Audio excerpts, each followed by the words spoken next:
ஒரு தேவனுடைய பிள்ளையினுடைய வீடு என்ன மாறணும்னு கேட்டிங்கன்னா ஜெப வீடாக மாறணும். இன்றைக்கி நிறைய பேர் தேவாலயத்தில் ஜெபம் பண்ணுவாங்க, பப்ளிக்காக ஜெபம் பண்ணுவாங்க. ஆனால் எங்கே ஜெபம் பண்ண மாட்டாங்கன்னு கேட்டிங்கன்னா வீட்டில் ஜெபம் பண்ண மாட்டாங்க. அவங்க வீடு வனாந்தரமாக இருக்கும். அவங்க வீட்டில் ஒரு ஜெப சத்தம் கிடையாது. அவங்க வீட்டில் ஒரு தனி ஜெபம் கிடையாது. வீட்டில் ஜெபம் என்ற வார்த்தையே கிடையாது. ஆனால் வெளியே பாருங்கள், ஊரெல்லாம் சுற்றிட்டு வருவாங்க.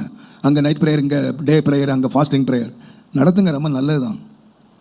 ஆனால் நம்ம ஜெபம் பண்ண வேண்டிய ஆண்டவர் எங்கே நம்ம ஜெபத்தை பார்க்குறார் என்று கேட்டால், நாம் எவ்வளோ வீராதி வீரனாக நின்று ஒரு சபையில் ஜெபத்தை நடத்துகிறோம், ஜெபம் பண்ணுறோம் அப்படிங்கிறத ஆண்டவர் பார்க்க மாட்டார். நம்ம ஜெபத்தை ஆண்டவர் பார்க்குற இடம் எங்கன்னு கேட்டிங்கன்னா சபையில் இல்லை. நம்ம ஜெபத்தை ஆண்டவர் பார்க்குற இடம்னா வீதியில் இல்லை. 4000 பேர் மத்தியில் இருந்து ஜெபம் பண்ணுற ஜெபம் இல்லை. நம்முடைய அறை வீட்டை பூட்டி கொண்டு நம்ம ஜெபம் பண்ணுறோமான்னு ஆண்டவர் பார்க்குறார்.